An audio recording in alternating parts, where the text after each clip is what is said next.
À 76 ans, Gérard Depardieu fait face à la plus grande tempête de sa vie. Accusations, exil, trahison. L'homme qui incarnait la France tout entière se retrouve aujourd'hui isolé, rejeté, méconnaissable. Et ce qu'il a fini par avouer récemment bouleverse tout ce que l'on croyait savoir sur lui. Paris, année 1980. Les rues résonnent du bruit des caméras et des applaudissements. Gérard Depardieu n'est pas encore un simple acteur. Il est le visage même du cinéma français. De Cyrano de Bergerac à Jean de Florette, il incarne la force brute, l'émotion, la passion à fleur de peau. Les réalisateurs le vénèrent, les spectateurs l'adorent, et la France entière le considère comme l'un des siens. Sur les plateaux, il impose le respect. Hors caméra, il fascine autant qu'il inquiète. Un tempérament volcanique, une voix tonitruante, un goût pour l'excès, mais derrière les éclats de rire et la carrure d'ogre se cache un homme marqué par la fuite, celle de ses origines modestes, celle d'un passé qu'il n'a jamais voulu regarder en face. Puis, au fil des années 2000, quelque chose se fissure. La star d'hier devient un homme contesté, imprévisible, des propos polémiques, des excès d'alcool, des colères filmées.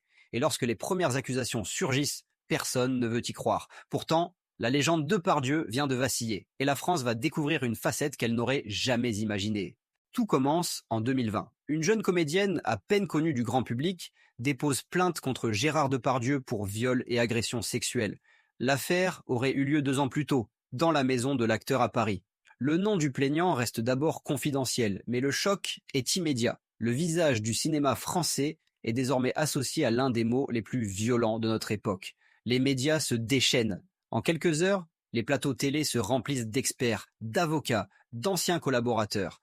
Les unes des journaux s'entrechoquent. Depardieu accusé, la légende éclaboussée, le géant vacille. Le pays entier s'interroge. Comment un homme qui a incarné tant de personnages mythiques, Cyrano, Jean Valjean, Obélix, a-t-il pu tomber si bas? Les réactions fusent. Certains de ses amis, parmi lesquels de grands noms du cinéma, prennent sa défense. Gérard, c'est un être d'instinct. Il peut être excessif, mais pas malveillant. D'autres, plus prudents, préfèrent le silence. Les producteurs suspendent Star Wars les projets. Les chaînes retirent réduire ces films de la programmation. Sur les réseaux sociaux, la tempête gronde. Des centaines de messages affluent. Colère, déception, tristesse. Pour les uns, c'est la fin d'une époque. Pour les autres, une justice longtemps attendue. La fracture est totale. Depardieu, lui, garde le silence. Il ne répond pas, ne se justifie pas. Certains y voient une preuve d'arrogance, d'autres un réflexe de survie. Puis, soudain, une nouvelle fait l'effet d'une bombe. Il quitte la France. D'abord pour la Belgique, ensuite pour la Russie, où Vladimir Poutine lui accorde la nationalité russe. Un geste que beaucoup interprètent comme une trahison. Les mots déserteur, renégat et honte nationale envahissent les colonnes de la presse. Mais derrière ce départ fracassant se cache autre chose. Une fatigue, une blessure intime. Depardieu ne fuit pas seulement les tribunaux, il fuit un pays qu'il ne reconnaît plus. La France est devenue triste, aurait-il soufflé à un ami.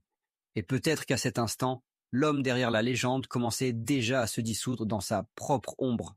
Pendant 2 ans, Depardieu s'est tu, pas un mot, pas une interview. Puis, un soir d'hiver, dans un studio moscovite à la lumière tamisée, il finit par parler. Ce qu'il dit alors n'est ni une confession ni une défense. C'est le cri d'un homme fatigué. On m'a jugé sans m'écouter. La France que j'aimais n'existe plus. Je n'ai jamais voulu faire de mal, mais je ne suis pas un saint. On m'a toujours vu comme un monstre. Alors, j'ai fini par en devenir un. Ces mots frappent comme des coups sourds. Pour la première fois, on perçoit la faille derrière la carapace. Ses gestes sont lents, sa voix brisée. Il parle de sa mère, de sa jeunesse à Châteauroux, de ce père ouvrier qu'il craignait autant qu'il admirait. On découvre un homme hanté par le poids de la honte et la peur du déclin. Un ancien collaborateur confie « Gérard ne supporte pas l'oubli, il préfère être détesté qu'indifférent ». Et c'est sans doute là le plus grand paradoxe. Cet acteur adulé, par des générations, ne supporte plus son propre reflet. Il a cherché dans la gloire un abri contre la solitude et n'y a trouvé qu'un miroir déformant. Quelques semaines plus tard, une lettre privée refait surface. Dans ce document bouleversant, Depardieu écrit « Si j'avais su ce que la gloire coûte, je serais resté anonyme. Être célèbre, c'est mourir à petit feu sous les regards des autres. Ces mots, simples et crus, bouleversent ceux qui les lisent. Le public découvre non pas un monstre, mais un homme usé, déboussolé, prisonnier d'une époque qui ne lui pardonne plus rien. Et c'est peut-être là la révélation ultime.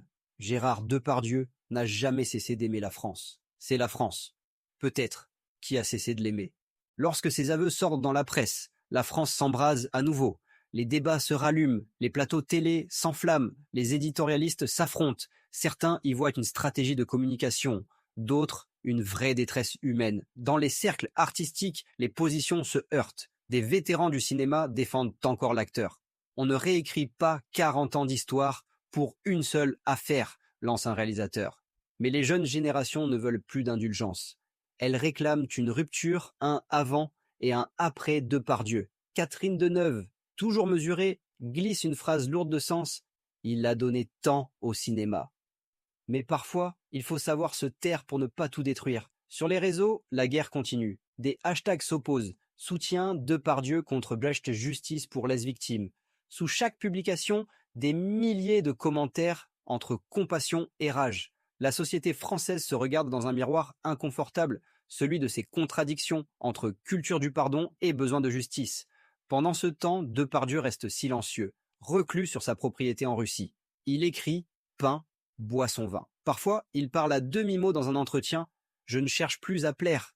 J'ai aimé ce pays de tout mon cœur, mais il m'a banni. Qu'il vive sans moi. Sa carrière, elle, semble suspendue dans le temps. Plus de tournage, peu de propositions.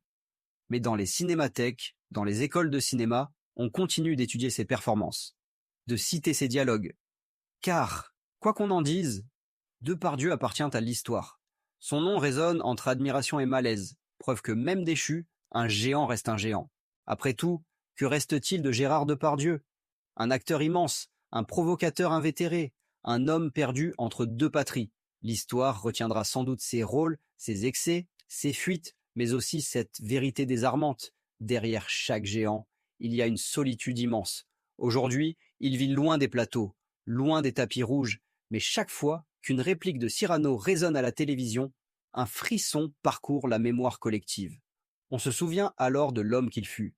Imparfait, excessif, mais profondément vivant. Et peut-être que la vraie question n'est plus de savoir s'il est coupable ou non, mais de comprendre comment un pays peut aimer à ce point ses idoles, avant de les crucifier. Et vous, que pensez-vous? Depardieu mérite-t-il encore une place dans le cœur du cinéma français, ou doit-il rester à jamais dans l'ombre de ses fautes? Laissez votre avis dans les commentaires, car, au fond, l'histoire de Gérard Depardieu, c'est aussi celle de notre rapport à la gloire, à la chute et au pardon.